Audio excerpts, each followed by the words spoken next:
Oh my God, I've never blown my nose on camera. Breaking new ground here. Oh my God. Hot Ones Season 21.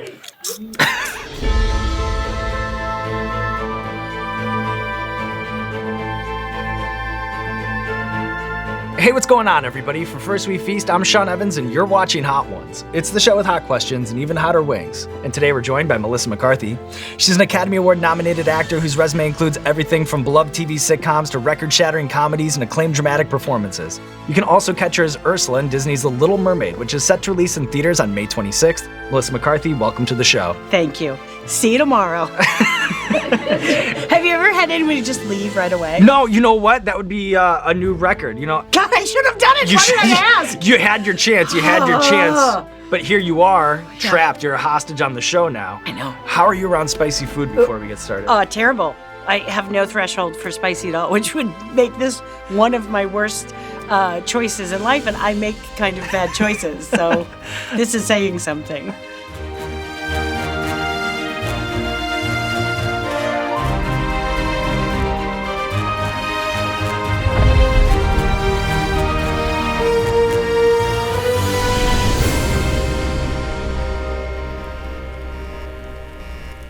I don't get nervous for a lot of things. I am so weirdly nervous. Okay.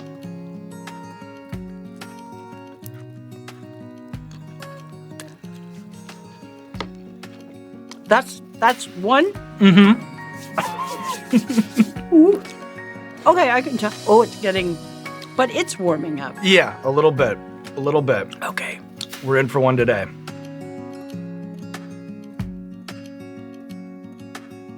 Okay, that's tolerable. There but we this go. is how they get you. Right? Because now I'm like, all right. No, actually, I think maybe you're just a natural, Melissa. We'll see where this goes, but I think you might be a natural. I can see it in your eyes. I can see it in your eyes. Okay. So anecdotally, The Little Mermaid has to be top 5 Disney movie soundtracks of all time. From your perspective, what was the most important thing to nail while tackling the iconic Poor Unfortunate Souls number? I mean, the whole vibe of her. I think there's something about The Little Mermaid that I feel like people have ownership in, and they feel like it's their story, and so many different generations have already kind of claimed it as their own. And, you know, Pat Carroll killed it. I mean, her original performance and song is just so iconic to me, and I loved it. But it took a minute because I also was so I was so scared to sing. So I'm not a singer. So to do that is like, I mean, it's kind of like, I mean, it felt a little bit about like I had somehow got put on the Lakers. And like, oh, now you got to shoot, now you got to dunk, now you got to rebound. And now I have to perform. And it was like, well, I got through the con, but now I actually have to like wear the shorts, which is, just wearing shorts in general is not a great idea. Oh, curry verde. They're saying it as if it's like, oh, it's going to be refreshing and fruity. Also, it's like I'm also eating this like I've never actually eaten anything before. Okay. Yeah. Ooh. This one has some sharpness to it. I'm going to say that's quite a jump from one. I feel like now I'm cross-pollinating. I know. What do I do? This one's... The walls close in on you here on Hot Ones. Man, I make all my things. I'm like, I know exactly how I'm going to do this. How did signing up for acting classes with Michael Harney change the trajectory of your career? You once told The Hollywood Reporter, I'm quite positive he's the reason I'm an actor. For sure, 100%. I picked a random class. It was a Meisner 2-year class. And Michael Harney just kind of came in. I talk about armor all the time when I forgot that that's where I got that from. It's from Michael. Yeah. He would say, I strip all of that down. You take it all off in here. And he would say, but I never, ever want you to ever step out of this door without putting it back on. He's like, because you're too open for the world. But in here, you can take it all off. I realize I've stolen my whole thing of like how I prepare for a part. I'm like, is completely from Michael Harney. Oh, Michael. Oh, I almost burned myself. Oh, Michael.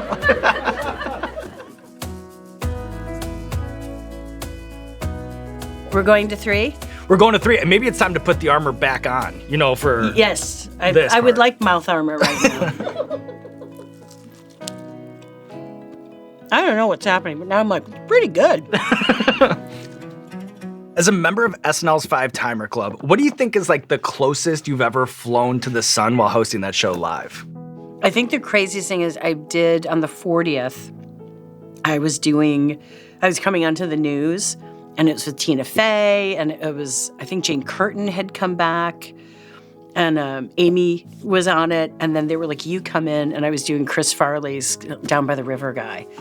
And they'd found his coat, and they were like carefully like took it in, because they're like, we don't want to alter it, but like, so I was wearing it and fully dressed as Chris. I got so nervous, like I can't do what he did, and I'm afraid I didn't want to make fun of it. I didn't want to do a bad job. And the sweet stage manager, as I'm like, I keep like, the sweet stage manager came up and he grabbed my legs and he goes, honey, are you okay? And I've never had this happen. My knees were buckling in a way that my whole, I literally weren't in control of it. I was holding the door waiting to go in, and I literally, I was like this. And first of all, really, really weird when you're like, I am not physically controlling my body in any way, and I'm about to go live as TV. Somebody that I like really hold in such high regard with three icons to me, three female comedians that I like. And he grabbed my legs, and I was like, I'm fine, fine. And then I was just like, steam train. I can't let him down. And then I did it, but I truly was like, I don't know when I get on the other side of the door if my legs are gonna work. Whoa. So, I mean, that was just, I was like, I don't know where I am in the galaxy. Like, I've truly felt out of body. So this one is the Chili Lengua de Fuego. Oh, shit. I know, a lot going on. Oh, I don't want to touch my mouth. Right, and this one's kind of another one of those jumps, I think. Oh. I'm just kind of warning you. Okay, I'll take the warning. I don't think I'm, Yeah. oh, yeah, that's a bit of a jump. Yeah. It hit nothing in the front of my mouth, and then literally it's like I got a bee sting on my, like, what is it, my glottoglopus? Or I can't, my uvula, I think that's lower. Well,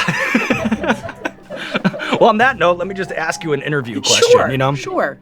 So I loved reading stories about you growing up because I'm a fellow Illinois native. So Plainfield, Carbondale, Joliet, they just sort of wash over me nostalgically. Yes, where are you from again? Crystal Lake, which is like an hour and a half north of where you grew up in Plainfield. Right. Yep. My memory of Plainfield actually is now kind of just hitting me, but I had like a pathological fear of tornadoes because there was like a catastrophic, when I was like 3 or 4 years old, that happened. Yes, I was not 3 or 4 years old. Yeah, you must have been like... I was like, oh my God, am I that much older than you?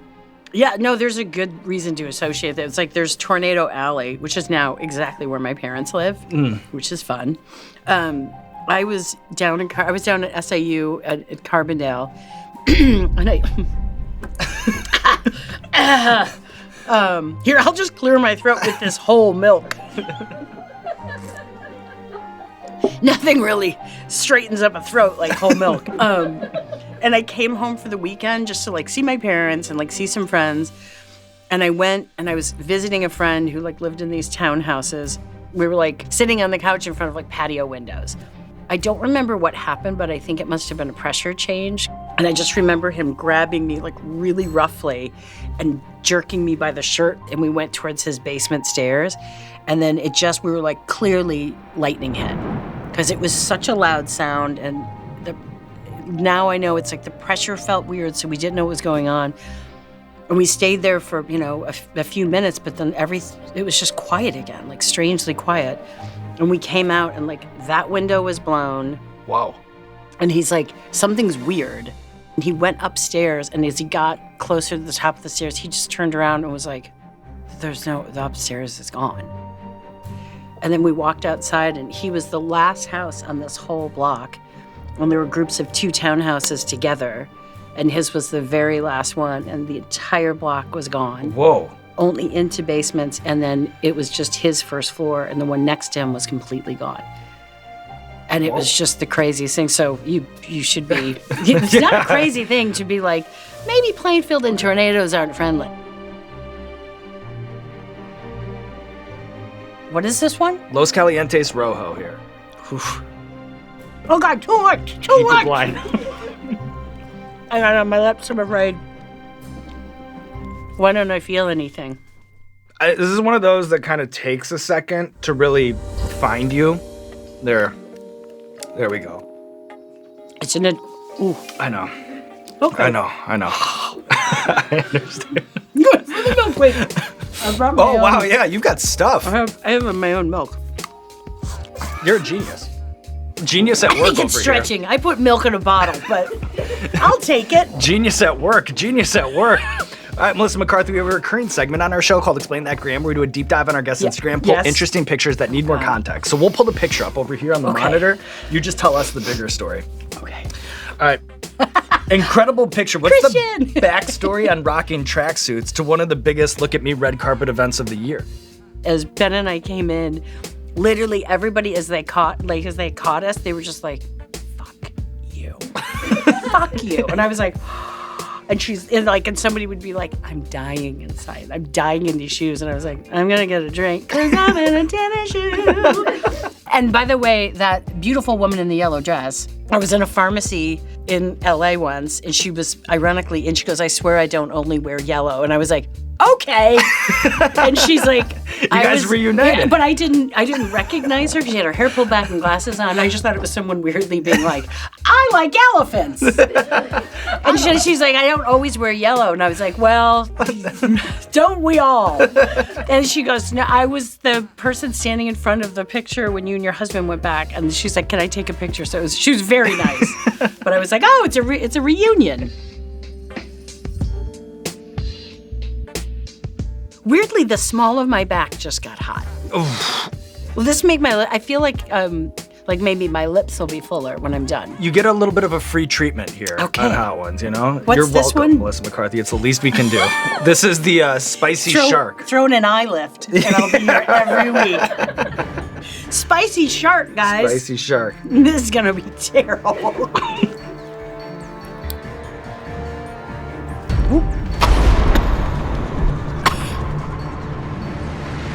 That one's like I inhaled spicy smoke. Yeah, so this one, it sort of fills up.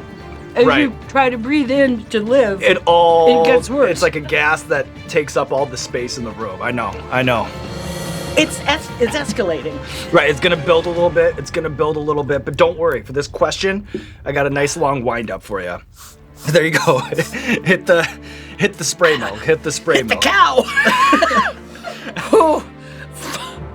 So in a 2018 profile with the New York Times, you said, "We're in a lot of trouble if it all becomes cops and capes and horror and grim." What do you think is lost when Hollywood stops caring so much about making audiences laugh? I think I think it's a world of trouble. I think and I love all types of movies and films and shows and books, and every time I'll take any kind of story you've got. I just want to keep variety in the pie. I think once you go darker, and it's only dark gets valued, and it's only the worst of humanity. If it's something where, oh, how did it end? Well, there's no hope. It's like I want to cry, I want to be heartbroken, I want to feel hopeful, and I want to laugh. And somehow the new log line is that comedies don't work. I think bad comedies don't work. I think bad movies don't work. But I will fight to my last breath, which will be in about 4 more wings, that comedies are important, and I think it brings people together. I think there's something deceptive. Like I'm like, oh, I'll take another bite. Look at you. This is a terrible decision. I had to. Oh. Yeah. Oh, I think the first I didn't have it. Yeah. Oh. I know. Why would I? Somewhere Ben's like. Because you're being brave, Melissa. You're taking it on. Are your lips on fire? Totally on fire. Okay. Tongue is numb. I'm no superhero. I still feel everything through this whole experience. But I'm afraid to mix this with what's going in my. There you go. You almost pulled that out of nowhere. That's all gas. I don't know. But maybe that's. I don't know if it helped. Yeah, I'm awaiting a verdict, you know? Because as you sort of guinea pig test all these things, I'm taking notes over here. I can't tell if it coated it or it's escalating. It might have made things worse. Yeah, I'm real unsteady.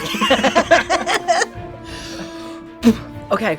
So I understand that Guy Fieri served as inspiration for your character in Bridesmaids. When you read this script, what connections did you see between Megan and the mayor of Flavortown? You know, I thought it was something, and I respectfully, it's like I thought there was something about Megan, at least in my head, that was someone who's not quite, I just love someone who's maybe not kind of putting it all together, but they're like, is this not fucking amazing? But they're going for it. But their confidence, like when confidence is like at a 50. And self-awareness is low. And self-awareness is low. I just remember saying at one point, I was like, I think I'm gonna need a Kanga. And they were like, what? And I'm like, I think if I get the Kanga, I can fill the in rest the pieces. of it all, yeah. I would do anything for like just an ice mouth to kiss. Oh wait. There you go. Oh, that's enjoyable actually. Yeah, it does help for like a second. Yeah. It hurts so much to smile. It really does. Like it's okay. So this is me talking to you. This is like the hottest sauce in the world. It's crazy. It's me being Jesus protected. Christ, I know, you're terrible at this. But would it be better if I just let you rip it, you know? Maybe, actually. Maybe. I don't know.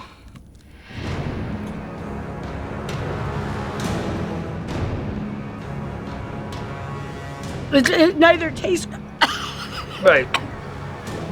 I know. Oh God, I don't know what to do. Maybe go for the spray. I don't. Oh my God. I know. Oh, I can't even get to the water. Holy shit. I'm right here with you. I know. God. I know. Out of control. Oh my God. I'm sorry. Oh my God. I just did too. I just actually hit a hiccup. I know. I'm right Oh with my you. God. I hate you so much. I know. I get it. I get it 100%. Make it worse. I'm not sure. You have the shittiest job I've ever had. I know. You're telling me. Oh my God. You're telling me. Okay. Oh my God, I've never blown my nose on camera. Breaking new ground here. Oh my God. Hot Ones season 21. Yeah. I know.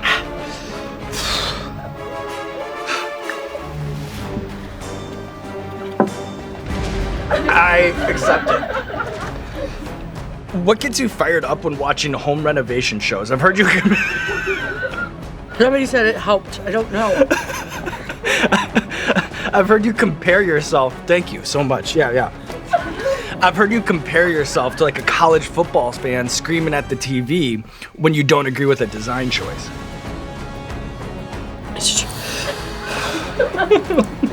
I'm just fully weeping. Yeah, no, I get it. It is.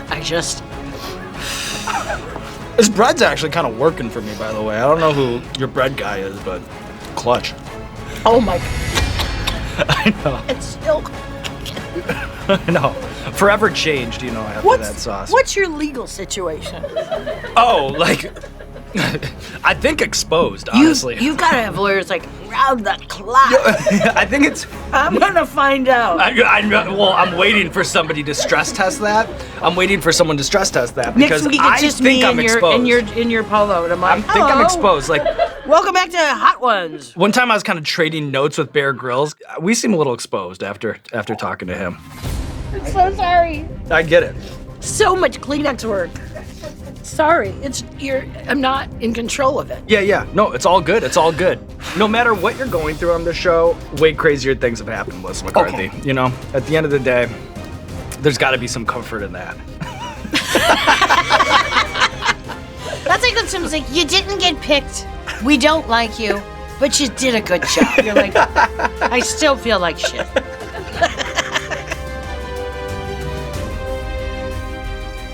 Man, that's a setup. This whole show's a setup. It really is. Oh my God, this is horrifying.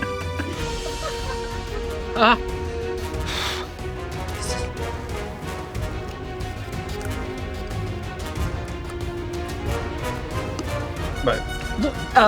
I'm literally having tremors. I know, it's like the 40th anniversary all over again. Except for the knees. We're all upper body this time. I know. Weird sauce, hot sauce, but we are almost there. Isn't the goal to be good? I mean, shouldn't you have to be like I get people like spice. Yeah. Which I don't get. And it's bravo to whoever made it. But it's like, right. I realize you're like, oh, you mean my life's work? Yeah. Whoever, like El Dorado is like, screw you, McCarthy. But I get what I know what you're saying. Yeah. Like, I guess there's something for everyone. So I've been in the habit of asking movie stars about the most preposterous acting exercise that they've ever done as part of a conservatory program or acting school. As someone who was in the groundlings for 10 years, like, is there an improv warm-up that you've actually found is useful for you on like a Hollywood set? Like, do you use any of those improv warm-ups for acting warm-ups? I mean, the thought of like not thinking and just having to like say what you do, or like just say before you think, and don't like, you can't like predetermine what you're going to say because you can only listen to what the person right before you is going to say. So if you plan it, it's going to be terrible. But I can't say that I've ever been like, when I was like working with somebody great, that I was like, should we just stop and lift a disc? Should we all pretend to, as a group, lift an imaginary disc? I get it's working together. In a classroom, it's helpful. I can't see being like, Javier, I'm going to pretend to lift this, and you get on the other side, and you lift. Of course, he probably would be like, okay. But, oh my God, I can't breathe at all. My whole nose just wiped out. I know how it goes. That's. Oh, Jesus. Oh, this is an application moment? Can I dab the board? Yeah, that's actually a smarter way to do it. God help me. Is this the one that you're like, you'll die immediately? You know what? We're already dead. Yeah, okay. I know. The good news is, Melissa McCarthy, this spice-soaked wing flight, it's a distant memory. It's behind us, all right? I think I got it. Oh, no.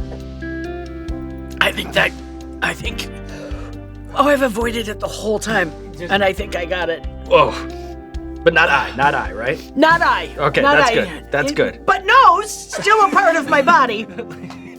Now, after watching The Little Mermaid, you know what? I couldn't help but to feel for Ursula, banished to this dark corner of the ocean with no one to hang out with except for her eels. After walking a mile in her tentacles, do you have like a glass half full take on Ursula? Like, in what ways, if at all, do you think she's misunderstood as a villain? I think she's totally misunderstood. Like, the more, I always like loved her, and I thought I need the milk to be colder. First time I've ever seen that. Incredible. That's helpful. Oh my God, I sound like Ursula. Going back to Michael Harney, like, what's her armor? And her armor is the makeup and the hair and the attitude, but it's to kind of cover up for her loneliness. She feels betrayed by her family and her isolation. It's like, yes, somebody's bark is really bad, but why are they doing that? And to kind of play those two sides, I thought I really kind of fell in love. The brighter side of Ursula, and look at you, Melissa McCarthy, taking on the wings of death, living to tell the tale, and now there's nothing left to do but roll out the red carpet for you. This camera, let the people know what you have going on in your life. I'm the mother of two. I'm from Plainfield, Illinois. I just chose to hurt myself with chicken wings. I have Little Mermaids coming out. It is so joyful. It's such a group of nice people. It's so beautiful and hopeful. Am I supposed to be in the cell camera? Go ahead. My mouth hurts a lot. I think everything about it, it's for everybody, and it is so nice to sit shoulder to shoulder again with people that you love, people that are fully strangers in a theater, and have that collective feeling of fear and joy and love and heartbreak and surprise. And I think we need that as humans. This is everything I said about what a lovely warm charcuterie board. When this started, I'm now like, oh, did I do it? You did it. Wonderful. There was one where I was like, I'm out of my body. I'm out of my body. And then, like, every time I tried to breathe in, it had like a vapor to it, and it only made it worse. Was that the bomb one? I think that probably started on Spicy Shark. I think that's where it starts, and then it doesn't stop after that. Yeah, and they each are like, they're all terrible in their own different ways. Like, and that's why we love them. And that's why we love them. I mean, I get it, and I don't get it. Right, yeah. right. It's just fun though. In a like when you break your leg, and you're like, well, now everybody gets to sign my cast.